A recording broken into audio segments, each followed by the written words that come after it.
The only correlation they share is the fact that all of these three spiritual or immaterial elements are really conducive to pivoting to a higher level of consciousness.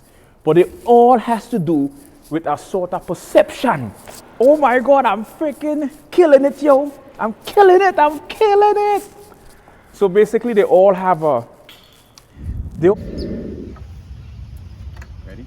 Mm-hmm.